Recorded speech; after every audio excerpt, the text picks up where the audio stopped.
एक बार की बात है। एक गांव में काजल नाम की एक लड़की अपने पिताजी के साथ रहती थी। एक दिन काजल के पिताजी किसी काम से शहर चले जाते हैं। उसी रात जब काजल अपने कमरे में सो रही थी, तभी वहां उसके पड़ोस में रहने वाला कालिया नाम का आदमी उसके घर में घुस जाता है और तिजोरी खोलने की कोशिश करने लगता है। आवाज सुनकर काजल नींद से जाग जाती है, लेकिन इससे पहले कि वो शोर मचाती, कालिया चाकू से उसकी गर्दन काटकर उसे मार देता है और उसकी लाश को घर के आंगन में दफना देता है। उसके बाद कालिया तिजोरी में रखे सारे रुपए गहने लेकर वहां से फरार हो जाता है।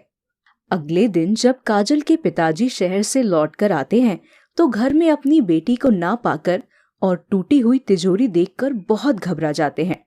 थोड़ी देर में वहां सभी गांव वाले इकट्ठा हो जाते हैं और तरह तरह की बातें करने लगते हैं। तभी कालिया सामने आकर कहता है, अरे भाइयों, कल रात मैंने एक शहरी लड़के को काजल से मिलते हुए देखा था। मुझे तो लगता है काजल तिजोरी में रखे सारे रुपए और गहने लेकर उस लड़के के साथ कहीं भाग गई है। राम कसम, भगवान झूठ न बुलवाए, मुझे तो उस लड़की पर पहले से ही शक था। ये सुनते ही काजल के पिताजी के पैरों तले की जमीन खिसक जाती है। दूसरी तरफ सभी गांव वाले भी कालिया की बात में हाँ मिलाने लगते हैं। काजल के पिताजी ये सदमा बर्दाश्त नहीं कर पाते और मौके पर ही दम तोड़ देते हैं। फिर सभी गांव वाले मिलकर उनकी लाश का क्रियाकर्म कर देते हैं। ये सब देखकर कालिया बहुत खुश होता है और गांव छोड़कर शहर चला जाता है। धीरे धीरे काजल का घर टूटकर एक खंडहर में बदल जाता है। दूसरी तरफ मरने के बाद काजल एक चुड़ैल बनकर भटकने लगती है और गांव का जो भी आदमी उसे मिलता, उसे उठाकर वो अपने साथ ले जाती थी। अरे चुड़ैल जी, मुझे छोड़ दो, मैंने आपका क्या बिगाड़ा है? मुझे कहाँ लिए जा रही हो? अरे कोई तो बचाओ मुझे। इस तरह वो चुड़ैल रोज किसी न किसी आदमी को अपना शिकार बना लेती थी। फिर एक दिन गांव वाले काजल के खंडहर पड़े घर को पूरी तरह तोड़कर वहां कब्जा कर लेते हैं और उस जगह पर एक हैंडपंप लगा देते हैं। अरे वाह मुखिया जी, मजा आ गया। अब मुझे नहाने के लिए दूर नदी में नहीं जाना पड़ेगा। ये देखकर काजल चुड़ैल बहुत चिढ़ जाती है। इन लोगों ने मेरे घर को तोड़ दिया, इन गांव वालों की इतनी हिम्मत! अब मैं भी देखती हूँ कि ये लोग इस हैंडपंप से पानी कैसे भरते हैं। इतना कहकर चुड़ैल वहां से चली जाती है। अगली रात वो चुड़ैल फिर से गांव में आती है और एक पेड़ के पीछे छुपकर खड़ी हो जाती है। थोड़ी देर के बाद शंभू हाथ में बाल्टी और साबुन लेकर उस हैंडपंप पर आता है। अरे भाई, आज तो बहुत गर्मी है। इस हैंडपंप के ठंडे ठंडे पानी से नहाने में मजा आ जाएगा। अरे ठंडे ठंडे पानी से नहाना चाहिए, गाना आए या ना आए, गाना चाहिए। लेकिन तभी चुड़ैल शंभू के सामने आकर खड़ी हो जाती है। चुड़ैल को देखकर शंभू डर के मारे कांपने लगता है। अरे मर गया रे! हे भगवान, ये चुड़ैल कहाँ से आ गई? अरे भागो रे यहाँ से! शंभू वहां से भागने लगता है, लेकिन चुड़ैल उसे पकड़ लेती है। अरे चुड़ैल दीदी, मुझे छोड़ दो, मैंने आपका क्या बिगाड़ा है? मैं तो इस हैंडपंप पर सिर्फ नहाने आया था। थोड़ी देर में तो मैं तुझे मार कर खाने वाली हूँ। अरे नहीं नहीं, अभी तो मेरी शादी भी नहीं हुई है। अरे गांव वालों, कहाँ मर गए सबके सब? अरे कोई तो बचाओ मुझे। चुड़ैल शंभू को लेकर दूर आसमान में गायब हो जाती है। धीरे धीरे ये रोज की बात हो जाती है। चुड़ैल अंधेरा होते ही गांव में आती थी और हैंडपंप के पास वाले पेड़ के पीछे छिप जाती थी। फिर जैसे ही कोई गांव वाला वहां पानी भरने आता, चुड़ैल उसे उठाकर अपने साथ ले जाती थी। दूसरी तरफ अचानक लोगों के गायब होने से गांव वाले सकते में आ जाते हैं। अरे भाई, अचानक ये हमारे गांव में क्या हो रहा है? एक एक करके लोग गायब होते जा रहे हैं। ये तो बड़ी चिंता वाली बात है। तुम ठीक कहते हो भाई, मुझे तो लगता है ये किसी चुड़ैल का काम है। पिछले कुछ दिनों से गांव में बहुत डरावनी आवाजें सुनाई देने लगी है। पक्का कोई चुड़ैल हमारे गांव में आ गई है और लोगों को उठाकर ले जा रही है। श्यामू बिल्कुल सही कह रहा है मुखिया जी। मेरी मानो तो अब उस हैंडपंप पर जाना खतरे से खाली नहीं है। आज के बाद कोई भी गांव वाला पानी भरने उस हैंडपंप पर नहीं जाएगा।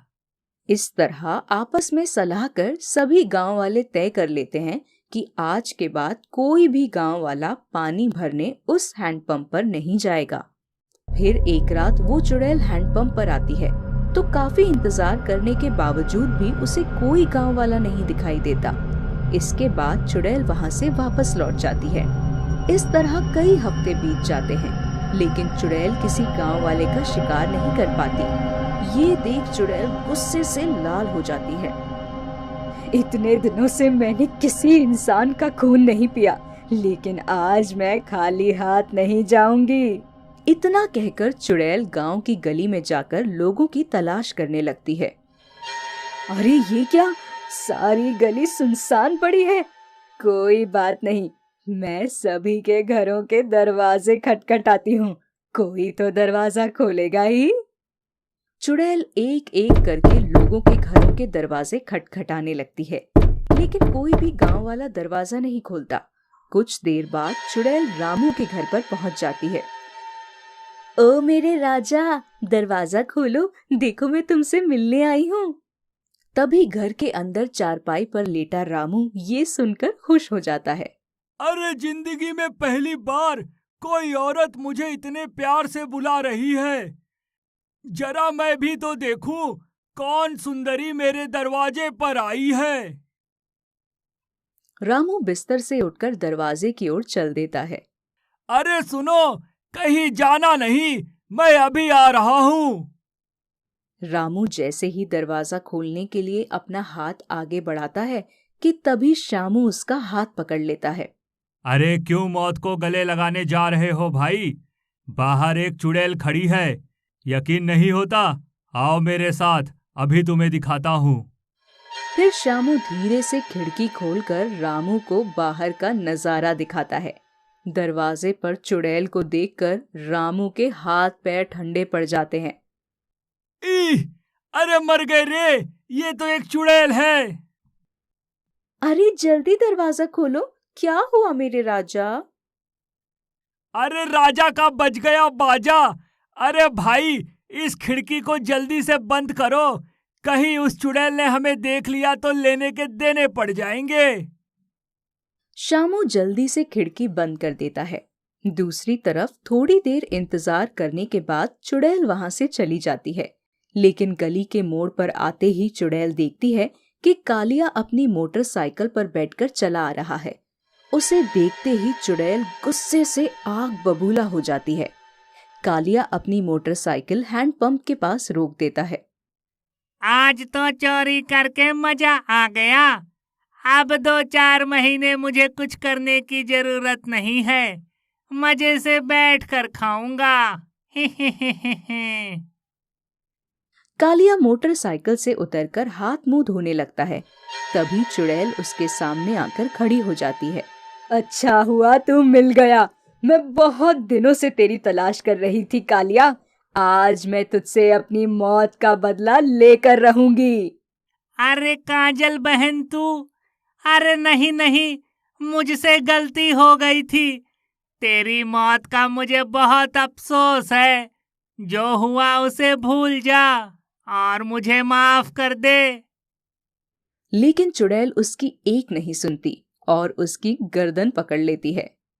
तेरे जैसे पापी इंसान की सिर्फ एक ही सजा है और वो है मौत। चुड़ैल अपनी शक्ति से कालिया को जला देती है। अरे मर गया रे। अरे कोई बचाओ मुझे। फिर आग में जलकर कालिया की मौत हो जाती है।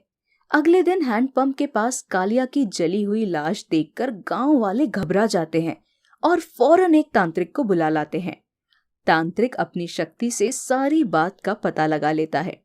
उसके बाद वो गांव वालों से काजल के घर की जमीन खोदने के लिए कहता है खुदाई के बाद वहां से काजल की लाश बरामद होती है।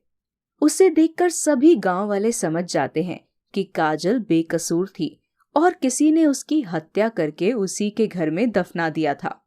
उसके बाद सभी गांव वाले काजल की लाश को जला देते हैं और चुड़ैल बनी काजल को मुक्ति मिल जाती है और वो हमेशा के लिए वो गांव छोड़कर चली जाती है।